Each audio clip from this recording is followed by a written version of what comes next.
Ndifuna tukulandireni kuphunzira lathu lotsiriza mu series imene tinayamba ndi part 1 ndipo tikuyang'ana ndithu chiphunzitso chimene chichi cha utatu wa Mulungu muzayimba zileni white.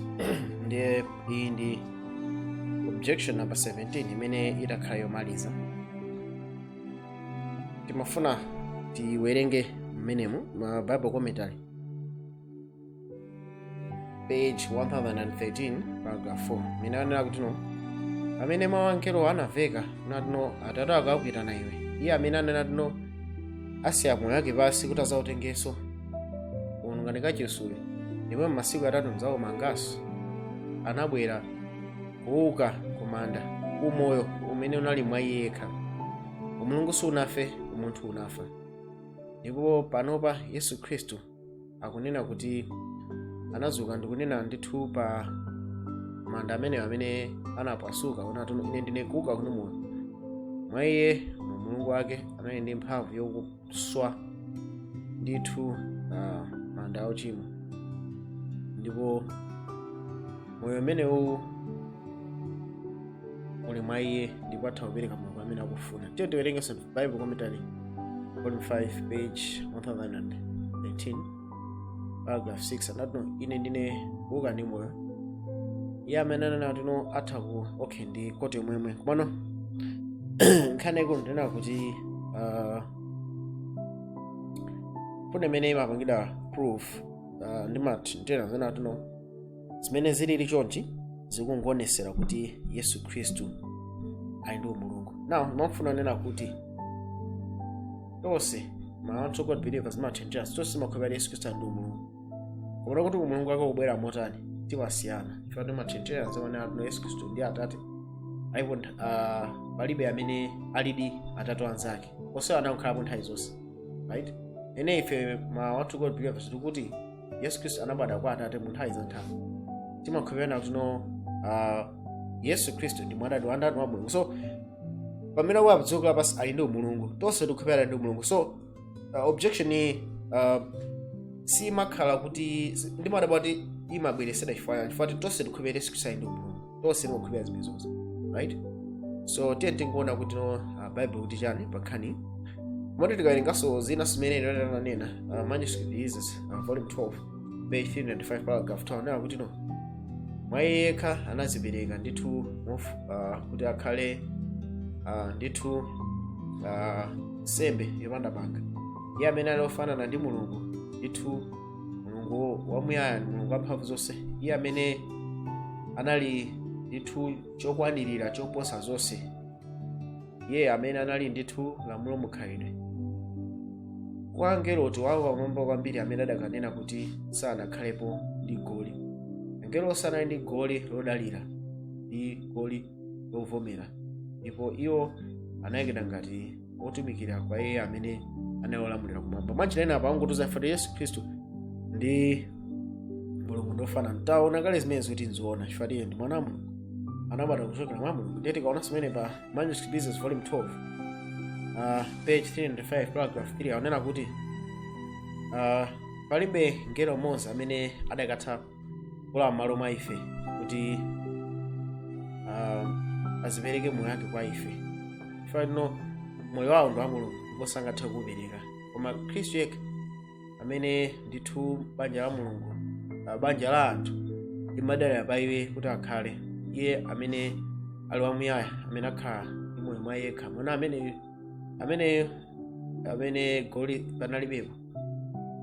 Iye amene ndakubwerezanso kunena kuti palibe ngelo amene wankulu adakanena kuti ndi moyo, ndi mphamvu wa moyo wanga, ndiso ndi mphamvu yosiya moyo pasi, ndi mphamvu siyotenga. Mwachinena akunena kuti palibe ngelo amene adakanena mawu a Yesu Khristu fatonso moyo wawo ndiodalira. Amadalira ndani? Amadalira Mulungu amene amadalira Yesu Khristu. Ndiye nditudi palibe ngelo amene adakuwauza kuti musaife amene zosatheka. Mati tinkuona kuti Bible kuti chani kodi Yesu Khristu anazukisa yekha monga ngati anthu a utatu wa Mulungu amaphunzitsa. Ndiye taonanso makoti ena kumapeto komano tifuna tinoti ikhazikike m'Bible, ndikuonanso kuti inenera kuti chani leti kaona amene pa Yohane 2:18 amwanjira ena amene atesana pita kumene makufuna panga comment pang'ono kuti akuti tikukhulupiriratu kuti Yesu Khristu ali ndi moyo mwa iye yekha. Yesu Khristu ndi amuyaya tinaona kale zimenezo komanso amakhala ndi moyo mwa iye yekha ngofotokoza amenepo ndipo ndizoona kuti palibe ngelo amene adakatifera malo mwathu chifukwa angelo onse miyoyo yawo tiona kuti tikamanga moyo wawo Mulungu tukamba chani koma tiwerenge pamene pa Yohane 2:18 mpaka 22 kuti chifukwa chake Ayuda anayankha nati kwa iye mutionesera ife chizindikiro chanji pakuti muchita izi. 19 Yesu anayankha nati kwa iyo pasulani kachisuyi ndipo masiku atatu ndizaumitsa. 20 pamene pa Ayuda anati zaka 49 anali kumangira kachisuyi kodi inu mudzamuutsa masiku atatu koma iye anali akunena za kachisi wathupira. So Yesu Khristu apa anayo tuna akulu ineyo mukandipha kachisi ameneyu wathupira ngani mukangoti mwandononga masiku atatu atani ndizamuyimitsanso. So apa zikuoneka ngati Yesu Khristu akuti azazukisa yekha. So ndipitizeni Yohane 10:17 ati chifukwa chake chaichi Atate andikonda ine chifukwa nditaya ine moyo wanga kuti ndikautengeso. 18 palibe wina andichotsera uwu koma ndiutaya ine ndekha. Ili nayo mphamvu yakutaya ndi mphamvu ndili nayo yakutenganso. Lamulo ili ndilandira kwa Atate wanga. So tikaona amene papa Bible ili clear. Tikaona amene papa Yesu Khristu akuti autaya moyo wake kuti azautengeso.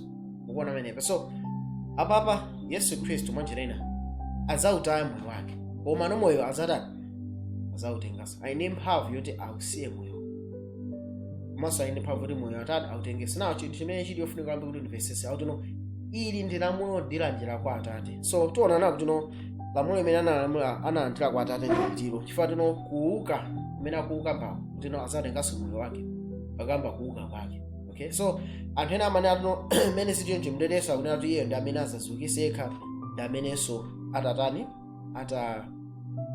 atazukise yekha. Okay, so ndipitizeni amakamba chinthuchi tifuna tizoona malemba. So tioneni moyo umenewo ndiye kuti Yohane 5:26 anati pakuti monga Atate ali ndi moyo mwa iye yekha momwenso adapatsa mwa mwana kukhala ndi moyo mwa iye yekha.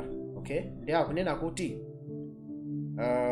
chinthu china chimene ndimafuna kunena ndichi tikaona moyo umene uli mwa Yesu ndi moyo wa Mulungu. Okay, so Atate ali ndi moyo mwa iye yekha.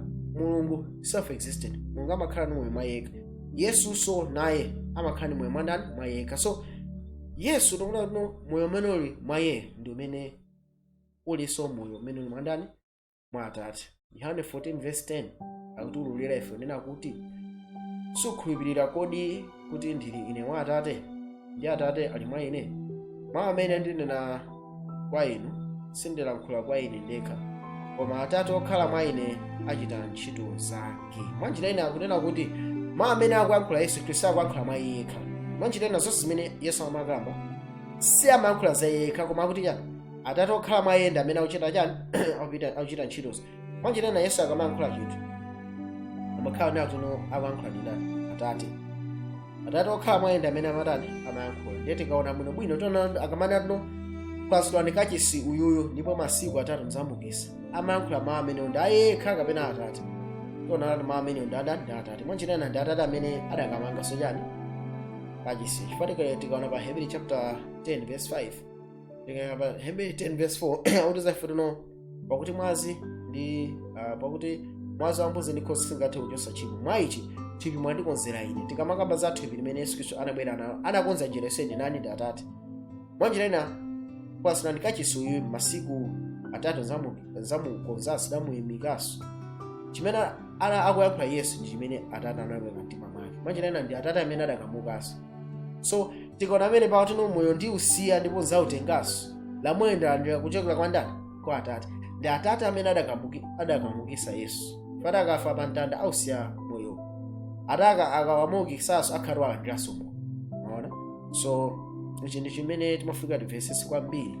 Otherwise tikapanda kuvesa chonchi ndititamba kuphwisa ziphunzitso zokuti anthu akufa sala achani akufa tiyamba kuphwisa lady spiritualism. Tionene pamene patikamanga za Mulungu tikamba zachani. Roma 1:20 tione pamene pakuti chilengedwe chilengedwere dziko lapansi zaoneka bwino zosaoneka zake ndizo mphamvu yake yosatha ndi umulungu wake popeza zizindikirika ndi zinthu zolengedwa kuti iwo adzakhale opanda mawu akuwiringula. Mwanjira ina mawu oti Godhead tikawerenga mu KJV amapezeka malo 4 okha m'Bible, malo atatu okha m'Bible monse. Ndiye mawu oti Godhead amangothandiza umulungu, sakuthandiza utatu wa umulungu. Mawu oti Godhead amangamba za umulungu. Ndiye paloma 1 akutiza ifuna ndi zinthu zonse zinalengedwa ndipo zimachitira umboni za umulungu wake kamba za Atate pamenepo. Tiyeni tipitizeni machitidwe 17:9 kuti popeza tsono tili mbadwa za mulungu sitiyenera kulingalira kuti umulungu ulofanana ndi golide kapena siliva kapena mwala woloka ndi luso ndi zolenga za anthu. Mwanjira umulungu sufanana ndi zinthu zotani zoonekera.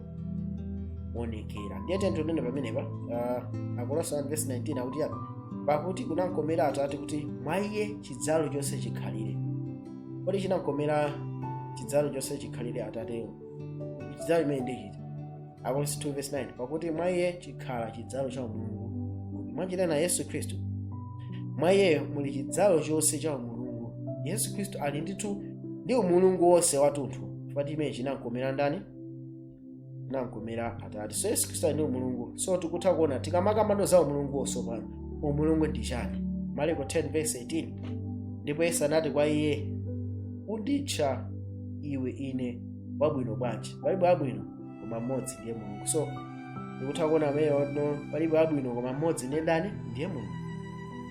Umulungu ndi nature yokha kapena mchichewa zimavuta kamakamba kuti chilengedwe pano. Umulungu ndi quality yokha imene ili yabwino pa iwo okha opanda kuwuzidira china chiyo. So umulungu tikukamba za ubwino. Okay, 148 kuti iwo sakonda sazindikira mulungu chifukwa mulungu ndiye chikondi. So tikamakamba za chikondi tikukamba za mulungu. Mulungu yekha ndi amene ali wachikondi. Ndionenepa 15:4 ndani adzakhala osaopa ndi osalemekeza dzina lanu Ambuye chifukwa inu nokha mulowera chifukwa mitundu yonse idzadza nidzalambira pamaso panu popeza zolemeka zanu zolungama zanu zinaonesedwa. Ndiye tikuona amene kuti ndi mulungu yekha amene ali woyera olungama woyera kwabwino. Chifukwa chani tikuona 15:4 verse imene ikutekera kuti woyera ali kumwamba pamodzi ndi angelo kumwamba koma kuna woyera ndi ndani? Mulungu yekha. Chifukwa chani? Chifukwa chenera kuti angelo woyera kwawo chifukwa mzimu wa Mulungu ngati mwa iwo. Kuchosa mzimu wa Mulungu angelo akhala ziwanda. Kuchosa mzimu wa Mulungu mwa ine ndikhala munthu wochimwa. So ubwino wa zolengedwa kuchokera mwa ndani? Mwa Mulungu. So tikamakambano za Yesu Khristu tuno anali moyo mwa yekha. Mwanjira na Yesu Khristu ali ndi chidzalo cha umulungu. Monga Atate ali ndi moyo mwa yekha anapereka kwa mwana kuti akhale ndi moyo mwa yekha. Mwanjira ina tikutha kuona kuti Yesu Khristu ndithu anali ndi moyo wa umulungu pobwera pa dziko lapansi. Okay, ndiye tioneni chifukwa chani moyo umeneyo chidzalo cha umulungu chinali mwa Yesu Khristu ali nthu. Ndiye tioneni pamene pa plan ya chipulumutso pa Matthew chapter 27:46 ndipo kuyandikira ola lachisanu ndi chinayi Yesu anafuwula ndi mawu akulu kunena Eli lama sabakitani, ndikunena kuti mulungu wanga mandisiyiranji. Ndiye tikutha kuona apeno kuti pa mtanda pacha tikamayerenga Yohane 14:10 Atate ndi amene ali mwa Yesu koma Atate ali mwa Yesu zera munjiranji. Tiona Atate ali mwa Yesu chikuzera mwa mzimu umene anawika pandani pa Yesu Khristu. Kumalo pa mtanda chitika cha mulungu akumwisa Yesu Khristu yekha. Yesu Khristu akukhala wopanda chani? Wopanda mzimu. Mwanjira ina tikuona kuna kuti akuyenda wopanda mzimu wa Mulungu. Okay, ndiye mulungu wamwisa Yesu Khristu ali yekha Yesu. Kodi Yesu yapanga chani? Tiona nato kumwamba pamene Lucifer anazipatula yekha ku bwino wa Mulungu, mzimu wa Mulungu anasanduka ndithu chiwanda pamene anjirikitsa. Adamu ndi Hava atachimwa nawonso mzimu wa Mulungu unalekana ndiwo anasanduka anthu ochimwa. Plan ya chipulumutso inakonzera kuti Yesu Khristu azakhale moyo wolungama ndithudi ndikukhala mpulumutsi wawo kuti kufika pa tsiku la Pentecost moyo umene wakonza iye upasidwe kwa anthu onse amene obadwa mwa Adamu achiwiri. Ndiye pa mtanda pa Yesu Khristu amafunika apange chinthu china, anali ndi umunthu koma amafunika apange zoti agonjetse mphamvu ya tchimo imene inalipo pamene munthu akalekana ndi Mulungu. So taonani pa mtanda paja Yesu wasida yekha, Mulungu wamutalikira Yesu Khristu pochosa mzimu wake. Yesu akuzindikira kuti ali yekha ndi akutani. Luka 23:46. Ndipo pamenepo Yesu anafuwula ndi mawu akulu anati, Atate, m'manja mwanu ndipereka mzimu wanga. Ndipo pakutero anapereka mzimu wake. Mwanjira ina taona kuti pa nthawi Yesu Khristu chumuchitira chake. Kuchitira chonatu adakhala Yesu Khristu ali ngati wangubwera amene muli nine ndi ine. Alibe umulungu ina aliwonse, alibe ubwino, alibe chikondi ndi zina zonse. Adakasanduka wochimwa nthawi yomweyo. Koma chifukwa Yesu Khristu anali ndi umulungu, analiso ndi ubwino, analiso ndi chikondi, anali ndi that divine nature mwa iye. Anasankhabe kuti alimikizane Mulungu. Atate mwa inu, mzimu wanga ndipereka kwa ndani? Kwa inu. Mwanjira ina anthu onse akakhala mzimu wa Mulungu wachokera, ngati Lucifer, Adamu, amasanduka oyipa. Koma ndi Yesu Khristu yekha amene mzimu woyera utachosera anasankhabe kuti akhale okhulupirira kwa Mulungu. Chifukwa anali ndithu iyeyo ndi moyo wa Mulungu. Ndipo chifukwa chimene anatenga uMunthu ndikuyanjanisa ndi chani? Ndi uMulungu. Ngakhale iye anasida payekha. Pa chimenechi anaphwanya chani? Anaphwanya mphamvu ya tchimo. Tiye tiwenge imenepa. 25:29 kuti ameneyo sanadziwa uchimo, anamuyesa uchimo m'malo mwa ife, kuti ife tikhale chilungamo cha Mulungu mwa iye. So akunena kuti Yesu Khristu anayesedwa kuti akhale chani? Akhale tchimo m'malo mwa ndani? M'malo mwa ife. Akuthandiza chani amenepa? Ndiye tikaona amenepa tikutaona kuti ndiye pa mtanda paja pamene Mulungu anamusiya yekha Yesu Khristu, anampanga iye akhale tchimo m'malo mwa ife. Tiona kuti 1 Peter 2:24 kutoza fenono amene anasenza machimo athu mwini yekha mthupi mwake pa mtanda, kuti ife titafa ku machimo tikakhale ndi moyo kutsata chilungamo ameneyo mikwingwirima yake inachiritsidwa nayo. So 1 Peter 2:24 kutoza fenono Yesu anasenza machimo athu pachani? Pa mtanda. Pa mtanda ichitika nchani? Yesu akulira kuti Mulungu wanga, akulira kuti Mulungu wanga mwandisira njini.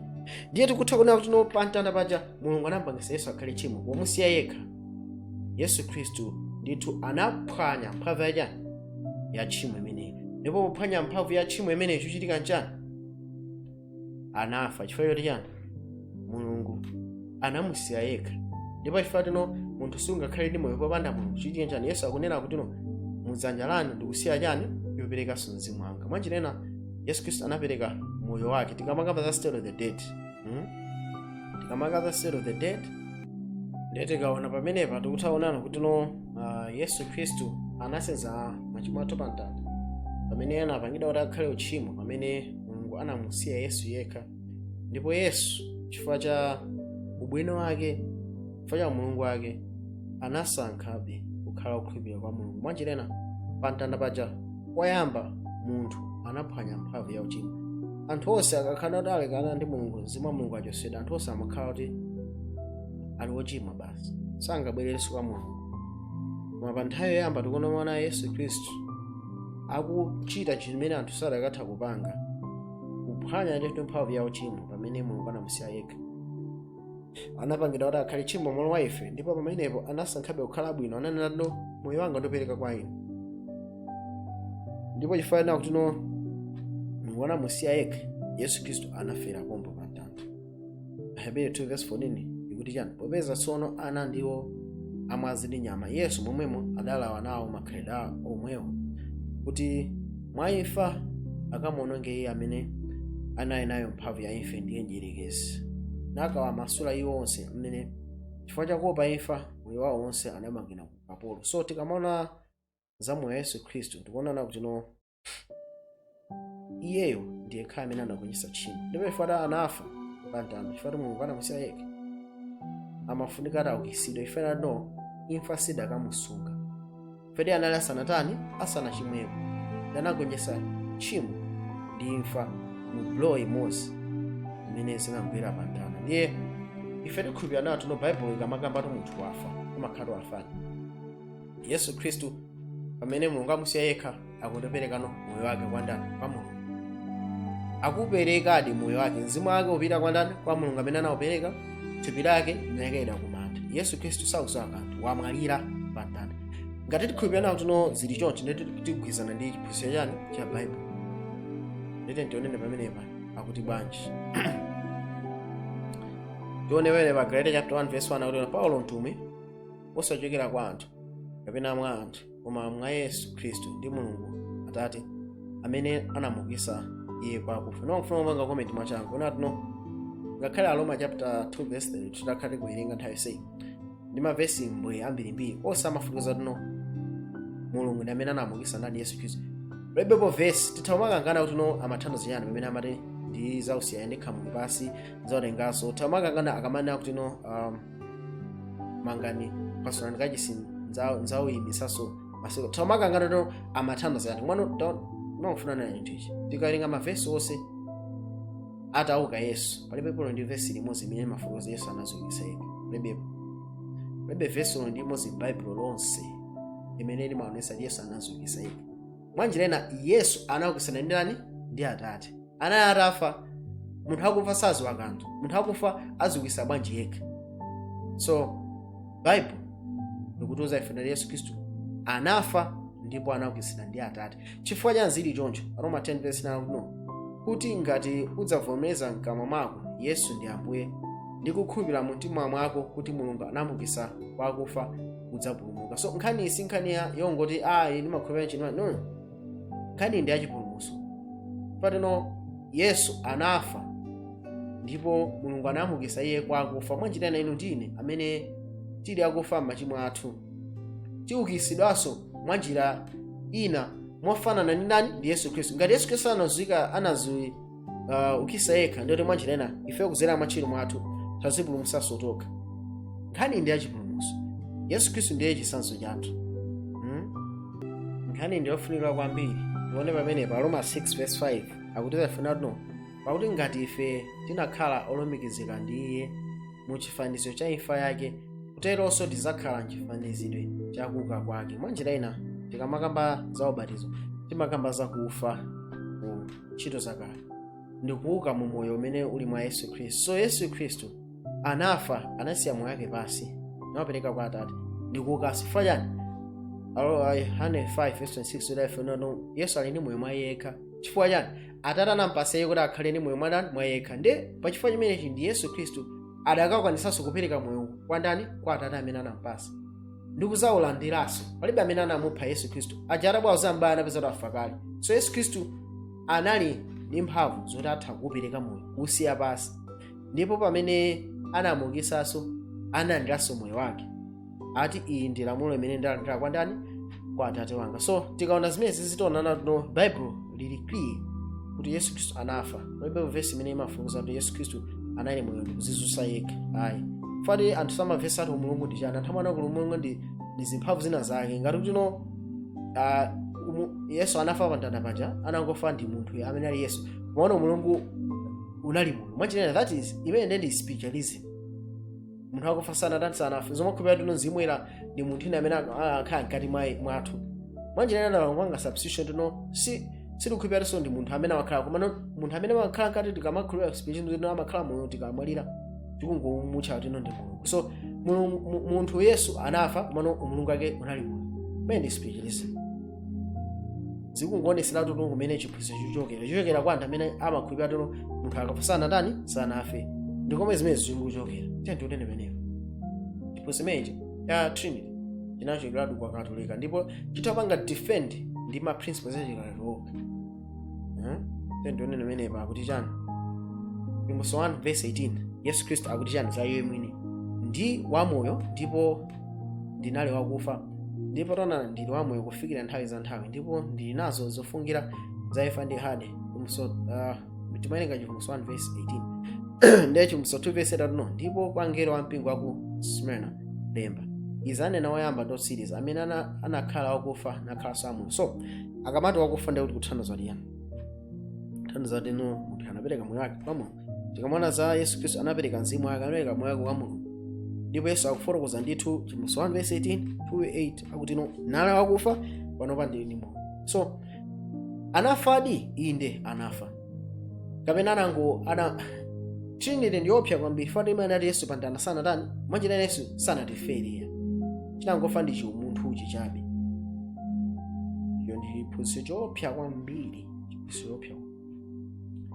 Tione menema tiwerenge makoti a Ellen White atatu timalizira amene wawa tipanga kupea ndi ena ndiye tikubwereranso makoti tipezeka manuscript 153 chaka cha 1898 kwizanso mu 7th Bible Commentary volume 7 page 907 ana kuti mwaye munali chizalo cha uMulungu onse muthupi. Anthu afunika amvesa kuti uMulungu ndithu unavutika ndi kumira pansi pa zowawa za Kalvari, ndipo Yesu Khristu amene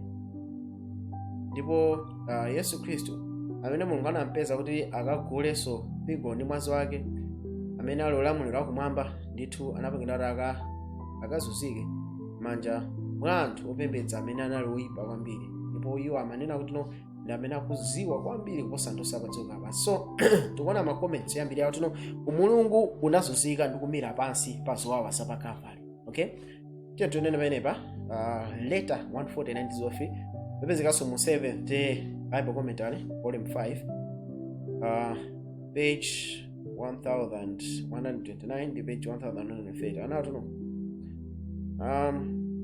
palibe njira ina imene tingathe kufotokozera chinsinsi chakubadwa kwa Yesu Khristu mu Bethlehem, koma tithauzati anabwera pa dziko lapansi pano zakhala monga ngati munthu pakati pa anthu. Munthu amene Yesu Khristu sanali ambuye wa magamu kapena ambuye amphamvu zonse, koma Khristu anali mmodzi ndi Atate. uMulungu sunamire pansi pa zowawa za Kalvari. Ngakhale zili choncho, Mulungu anakonda dziko lonse lapansi ndipo anapereka mwana wobadwa yekha kuti yense amene angakhulupirire asadayike koma akakhale ndi moyo wosatha. Tendo ine kuti athe kumaliza pezeka mukata 280 chaka cha 1904 komanso ipezeka mu Bible Commentary volume 5 page 1130 anena kuti kodi uMunthu wa mwana wa Mariya unasinthika kukhala uMulungu wa mwana wa Mulungu? Ayi, zikhalidwe ziwirizi ndithu zinasanikira pa chinsinsi mwa munthu mmodzi amene tikuti Khristu Yesu. Mwa iye munakhala chidzalo chonse cha uMulungu munthu. Pamene Yesu Khristu anapachikidwa inali ndithu umunthu umene unafa. Mulungu sunamire kufa, ichi chidakhala chovuta. Khristu Yesu amene ali osachimwa ndi amene azapumwise ana onse aamuna ndi akazi a Adamu amene atalandira chipulumutso chimene chapangidwa kwa iye, ndipo amenewa ndi amene atasankha kuti akhale anamo. Pulumutsi ndi amene wagula anthu kumene ndi mwazi wake. So tawerenga makoti atatu amene tikaona bwinobwino okhala ngati akususana aone tiwafotokozera bwinobwino. Tikaona koti yoyambirirayo ikukamba kuti Mulungu unazunzika ndi kumira pansi pa zowawa za Kalvari, pamene makoti awiri enawo akafotokoza kuti uMulungu sunamire. Okay, koti yachiwiri ikukamba kuti uMulungu sunamire pansi pa zovuta za Kalvari, pamene koti yachitatu ikukamba kuti uMulungu sunamire ndi kufa. Okay, so tikaninga makoti atatu otiona kuti akukamba nkhani imodzi yomweyo komano akuveka ngati akususana. Ndiye tiona kuti koti yoyambirira ikufotokoza ndithu zonena kuti uMulungu unazunzika pa Kalvari. Yesu Khristu mwa njira ina pamene Atate anamusiya yekha, tiona kuti amakumana ndi chinthu chimodzi mene Adamu anazidwa kuti akachimwira Mulungu akhala ndi moyo zakhala ngati Mulungu, pamene pa Khristu pa mtanda zinazo kuti akamvera Mulungu afunika afe. So Yesu Khristu ndithu anazunzika kukamba za koti yoyambirira. Yesu Khristu anadusa mu mazunzo omaliza, analira Mulungu wanga mwandisiranji. So koti yoyambirirayo ndikukamba za mazunzo a Yesu Khristu. Yesu Khristu anazunzika, komano makoti awiriwo amakisiyana ntchito ndi machenjerano kuonesa kuti ndithu kuti Yesu Khristu sanafe pa mtanda. Komano tikaona bwinobwino tiona kuti nkhani yeniyeni ili pamene papa ikukamba za nkhani yokuti kupanga senke kuti pamene Yesu Khristu uMulungu wake sunatani ati sanamire ndi kufa. Mwa njira ina Yesu Khristu sanapange give up. Okay, tikaona bwinobwino Yesu Khristu analira kuti chani pa Mateyu 24 verse 46 analira kuti Mulungu wanga mwandisiranji.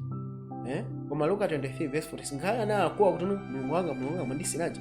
Luka 23 verse 46 anafula ona tuno atate wanga manja mwanu pereka mzimu wanga. Mwanjira ena tiona nakuti no pa Mateyu 27 verse 46 uMulungu ndithu unamira ndikumana ndi zowawa. Mwanjira ena uMulungu Yesu Khristu amene padzuka pasi anali ndi moyo wa Mulungu, anali munthu wabwino, anali ndi ubwino mu munthu, divinity in humanity. So tiona nakuti no anakumana ndi zovuta Yesu Khristu. Pa mtanda paja anavutikadi. Mateyu 27 verse 46. Okay, uMulungu unamira koto yamba. Komana kuti achiwiri aja Luka 23 verse 6 sana apange give up, sana ndikwane Mulungu Yesu Khristu, sana muleke Mulungu. uMulungu wake sunafike pomira kuti ndikulowaso mu chimo ayi. Mukuona pamenepa uMulungu wake sunamire ndikufa. Chinachitika nchani? Iyeyo anakhala kugonjetsa tchimo, anakhala ndithu akupereka moyo wake kwa ndani? Kwa Mulungu. So tikutha kuona pamenepa kunena kuti no kani yake ndi imene kuti no divinity did not sink and die. Ichi chidakhala chodani chosatheka. Chifukwa kuti no Yesu Khristu anali ndi uMulungu. uMulungu wake ndi umene umankakamiza kuti achite chani chabwino, sakatha kukana mphamvu ya Mulungu wake. Ndi chimene chinapangisa Yesu Khristu asankhabe kukhala bwino pa mtanda ngakhale Mulungu anatani anamusiya. Uko ndi kumene tingafotokozere za Baibulo kuti izigwirizananso ndi chani mmene ndingafotokoze pepani zimwachini kuti zigwirizananso ndi chani ndi Baibulo. Before tikalenga makoti ena Ellen White pa nkhani yomwe tione pamenepo. Kodi ndizoona kuti no akambakamba za sink, ndikamba za mazunzo tendonenepa. Tikulenga special CD A number 9 page 6. I don't know, most pitiable chinthu chopesa chisoni kwambiri nchayi amene akuzunzika chifukwa chozimvera chisoni.